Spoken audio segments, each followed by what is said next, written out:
direto para a entrevista do dia com a Denise Campos de Toledo. E eu converso agora com o Ricardo Patá, que é presidente da UGT, União Geral dos Trabalhadores. Ricardo Patá, boa noite. Boa noite, é um prazer estar com você e com todos aqueles que estão nos vendo. Bom, vamos só começar falando da novela da desoneração da folha, não é? Teve a aprovação, prorrogação pelo Congresso, o governo recorreu ao STF, depois foram retomadas as negociações. A última proposta agora é que fica valendo neste ano, mas depois vai ter uma reoneração gradual a partir de 2025. E se o governo teve, inclusive, de pedir novamente, não é, que essa revisão da liminar que foi concedida pelo STF para criar menos problemas para as empresas. Então, é uma judicialização de uma situação que não se conseguiu chegar a um acordo no Congresso. Mas essa história vem de muito tempo, não é, Patá?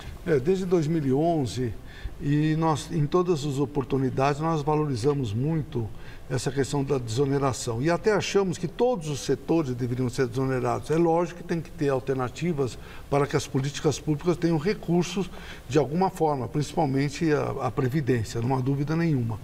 Mas hoje, com as mudanças que ocorreram da tecnologia, nós temos muitas empresas que têm mais máquina do que gente.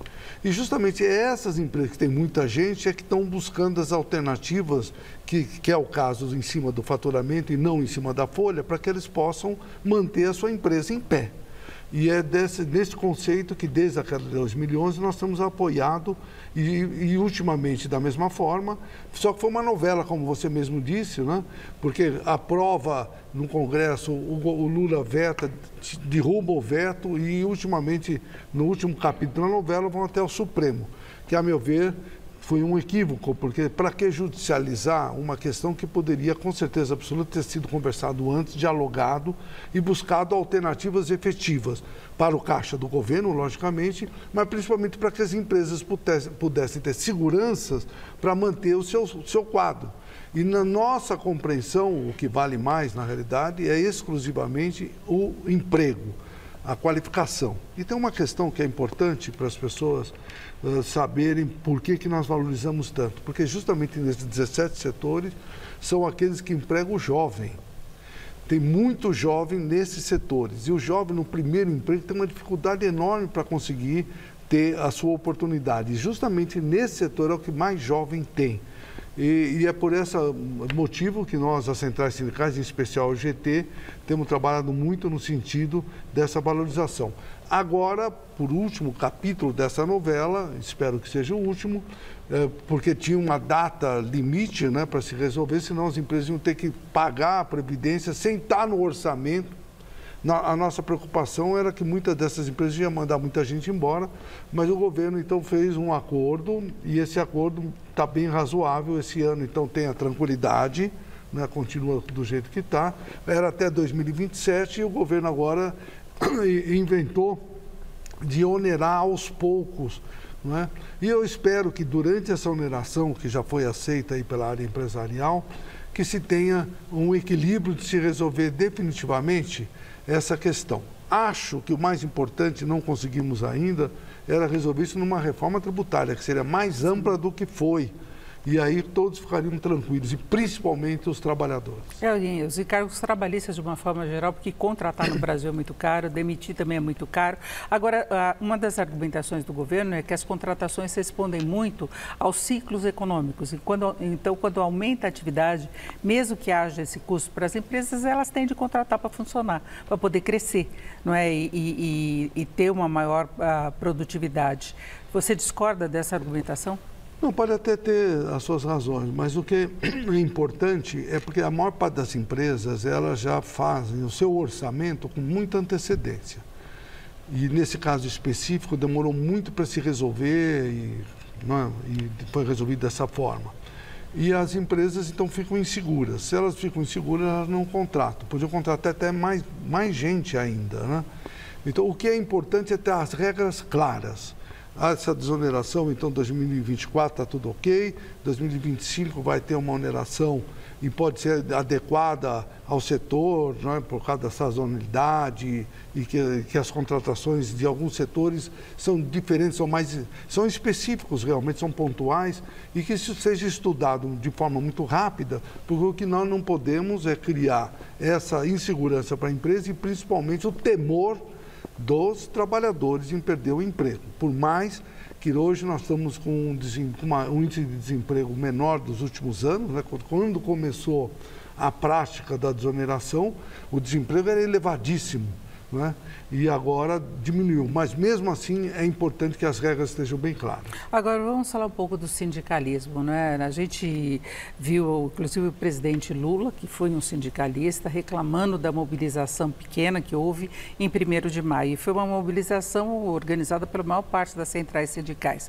E aí eu coloco também as novas relações de trabalho, que talvez levem os trabalhadores a ficarem mais distanciados ainda dos sindicatos. Tem a própria informalidade, tem os MEIs, tem PJ, tem home office, outros tipos de contratação que vão além dos acordos formalizados pelos sindicatos, né? E houve uma comemoração por parte dos trabalhadores quando a reforma trabalhista acabou com o imposto sindical. Né? Aí veio a contribuição assistencial, que agora também está em discussão, mas eu queria falar sobre essa questão da mobilização, da adesão dos trabalhadores aos sindicatos. Houve uma mudança muito grande ultimamente, né? Primeiro com a reforma que ocorreu em 2017, depois a pandemia, a questão da tecnologia, que implementou uma série de mudanças importantes, né? Como você mesmo falou, tem o home office, eu sou presidente do Sindicato Comercial de São Paulo também. É impressionante as grandes administrações das redes, todas elas, desde a pandemia, não alteraram. Então, com home office, muita gente trabalhando em casa. Então, houve mudanças fundamentais na estrutura da relação capital e trabalho. Hoje, vai em supermercados, muitos deles não têm mais a operadora de caixa, é caixa sem o caixa.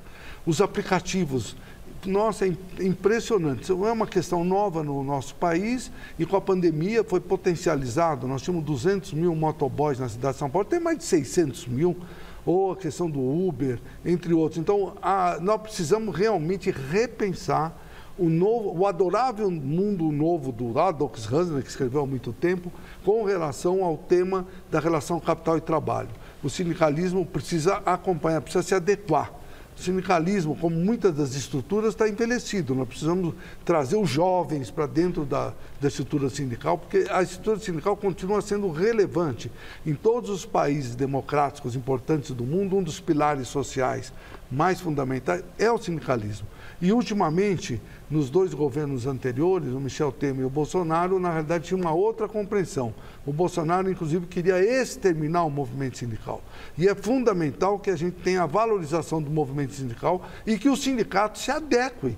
O sindicato tem que ser transparente, as contas do sindicato, quanto recebe, quanto gasta, onde gasta, tem que estar na internet, porque quem paga é sócio e não sócio.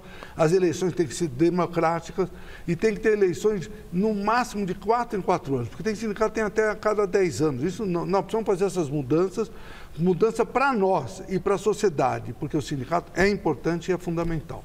E conseguir mostrar serviços, resultados nesse novo contexto do mercado de trabalho, né? Não há dúvida nenhuma, com essa relação que está altamente alterada, nós precisamos realmente, porque o trabalhador, ele precisa se sentir pertencente ao sindicato, ele tem que ver o serviço que o sindicato presta, as negociações coletivas que o sindicato faz. E no ano passado e esse ano, nós tivemos conquistas importantes. Mais de 90% dos sindicatos conseguiram um aumento real, além da inflação. Nos governos anteriores não se conseguia nem inflação. Nós temos só um minuto, Patá. Eu quero falar exatamente da contribuição assistencial que o TST quer resolver, porque há a possibilidade do trabalhador não querer aderir ao sindicato e pagar essa contribuição, mas ele tem que formalizar isso no próprio sindicato. O TST quer ver se é essa mesma estratégia ou se pode haver uma opção mais simples. São duas coisas importantes. O Supremo Tribunal debateu e aprovou a constitucionalidade da cobrança do assistencial do sócio e não sócio. Isso é muito importante para o mundo sindical. O TST, como recebeu uma série de procedimentos, ele então está abrindo audiências públicas para definir qual o formato ou modulação com relação à assistencial do ponto de vista da oposição. Então, com certeza vai ter oposição, mas uma oposição que seja equilibrada. Não do jeito que alguns querem, que desde que até a criança, quando nasce já com o pezinho, quando faz o teste do pezinho, já vem a oposição. Que parece uma brincadeira, mas tem gente que quer isso. E também não pode ser sem algumas regras que dê opção para o trabalhador que deseja não contribuir, ele tem esse direito de não contribuir. Eu agradeço muito a presença do Ricardo Patá, que é presidente da UGT, União Geral dos Trabalhadores. Ricardo Patá, obrigada, boa noite. Obrigado, Denise, e obrigado a todos que estão nos ouvindo. Com vocês.